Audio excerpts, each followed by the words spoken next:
کوئی مشکل نہیں ہوتی ہے، مشکل محبت ہو اگر مشکل کشا سے. میرے کچھ دوست احباب کی رائے ہے میرے حوالے سے، وہ یہ ہے کہ کرائسس میں کہتے ہیں کہ میں اچھا پلے کرتا ہوں، اٹیمپٹ کرائسس میں اچھا کرتا ہوں.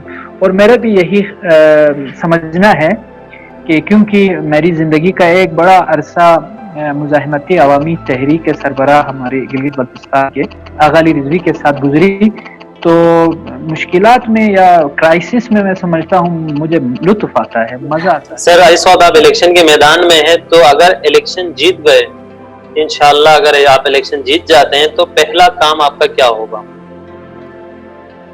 کس کام کو آپ انشاءاللہ الیکشن جیتنے کے بعد پہلا کام یہ ہوگا، میں عوام کے پاس جا کر مظلوم محروم میرے حلقے کے تمام علاقوں میں جا کے پہلا تو ان کا شکریہ ادا کروں گا، میرے اوپر، میری جماعت اور آغا علی رضوی پر اعتماد کا. اور اس کے ساتھ ساتھ کرنے والا پہلا کام ہے تمام ایشوز کو، تمام مسائل کو میں کمپائل کروں گا، آرگنائز کر کے انشاءاللہ ان کے حل کے لیے فائلنگ کروں گا انشاءاللہ تمام ایشوز کو. اچھا سر، پھر اور ترجیحات کا تعین اس عوام کے ساتھ کروں گا انشاءاللہ. میرا سوال یہ تھا کہ اکثر جو سیاسی نمائندے ہوتے ہیں ان کے سورس آف انکم کے حوالے سے اکثر تنازع کا شکار ہے، ہر جگہ کوئی اپنا شو کرتا ہے، اساسجات کوئی نہیں کرتا، تو لہٰذا آپ کے بارے میں بھی عوام جاننا چاہتی ہے کہ آپ کے سورس آف انکم کیا ہے؟ دیکھیں، اساسجات میں نے پائے پائے کا حساب عوام کے سامنے رکھا ہے، اور اسمبلی خود اس کو پبلک کرے گی انشاءاللہ یہ ساری ڈیٹیلز. رہی بات میرے سورس آف انکم کا آپ پوچھ رہے ہیں، تو الحمدللہ محنت کش زمیندار انسان ہوں. ابھی تو خیر مصروفیات کی وجہ سے زمینداری تقریباً ہی ترک کر دی ہے. ہاتھوں پہ جیسا کہ عرض کیا تھا کہ چھالے پڑتے تھے ایک زمانے میں، تو محنت کرتا تھا. زمیندار گھرانے سے میرا تعلق ہے، اس کے ساتھ ساتھ مارکیٹیں ہیں اور چھوٹی سی بزنس بھی ہے، بزنس سیٹ اپ. یہ میرے اس وقت سورس آف انکمز میں سے ہیں. البتہ پہلے تدریس اور جرنلزم بھی ایڈ تھا، وہ ختم ہو گیا. جی ٹھیک ہے. اگر آپ کو کہیں سے کوئی بڑی آفر آ جاتی ہے تو اس وقت آپ کیا کریں گے؟ آفر سے کیا مراد ہے سر؟ اس وقت آپ سیاسی میدان میں ہیں، کہیں سے بھی کچھ بھی آفر آ سکتی ہے، کسی پارٹی سے یا کسی شخصیت کی طرف سے کچھ بھی. الحمدللہ میرے نزدیک انشاءاللہ وقت ثابت کرے گا، میرے نزدیک ان کی کوئی حیثیت نہیں ہے، ان آفرز کی، یا خاص کر پیسوں کے حوالے سے. پروردگار نے بہت کچھ دیا ہوا ہے، صحت دی ہوئی ہے. دوسرا یہ کہ آفرز آئیں تو آپ کا کیا خیال ہے؟ ابھی تک آفرز نہیں آئے ہوں گے. مجھے پوری کائنات دے دیں اور کہیں جی ہاں، آفرز مختلف شخصیات میرے پاس آ گئی تھیں، بہت ساری شخصیات آ گئی تھیں مختلف جماعتوں کے. جی ہاں، البتہ میں یہ بتاتا چلوں، آپ آفرز کی بات کر رہے ہیں، پوری کائنات مجھے دے دیں، پوری کائنات کی حکومت، اور یہ کہا جائے آپ اپنے نظریات سے ہٹیں، ممکن نہیں ہے. چلیں جی، زبردست بات، کیونکہ میرا نظریہ شعوری نظریہ. زبردست بات ہو گیا. اچھا سر، یہ الیکشن میں ہار جیت الیکشن کا حصہ ہے. اگر خدا نہ خواستہ، خدا نہ کرے، اگر آپ ہار جاتے ہیں تو آپ کا کیا رد عمل ہوگا؟ پہلی بات تو یہ ہے کہ انشاءاللہ سیاست میں جب ہم نے قدم رکھا ہے تو ہارنے کے لیے قدم نہیں رکھا ہے، اور انشاءاللہ فتح یاب ہوں گے. خدا نہ خواستہ دوسری صورت ہونے کی صورت میں، کوئی ایسا کوئی مسئلہ آنے کی صورت میں، عوام کی خدمت پہلے سے زیادہ کروں گا، عوام کے درمیان زیادہ بیٹھوں گا. میں سمجھوں گا کہ اب پہلے سے بڑھ کر مجھ پر ذمہ داری عائد ہو گئی ہے، کیونکہ اگر میں اسمبلی میں جا کے خدمت کروں گا تو چونکہ لوگ یہ سمجھیں گے کہ یہ انسینٹیوز کے لیے کر رہے ہیں، یہ اپنے عہدے کے لیے، اپنی کرسی کی وجہ سے کر رہے ہیں، یعنی ظاہر ہے وہ کرنا ہوتا ہے، وہ ڈیو ہے میرے اوپر. اس صورت میں خدمت کرنا، عوام کے لیے جدوجہد کرنا، وہ ڈیو ہے، یعنی میرے اوپر ذمہ داری ہے، واجب ہے، اور اس میں کوئی ایثار و فداکاری نہیں ہے، کوئی کمال نہیں ہے میں اسمبلی میں جیت کے عوام کی خدمت کروں. اگر ہار جاتا ہوں تو پھر ایثار ہے، فداکاری ہے، عوامی خدمت اسے کہا جاتا ہے. جس طرح میری جماعت کے دیگر شخصیات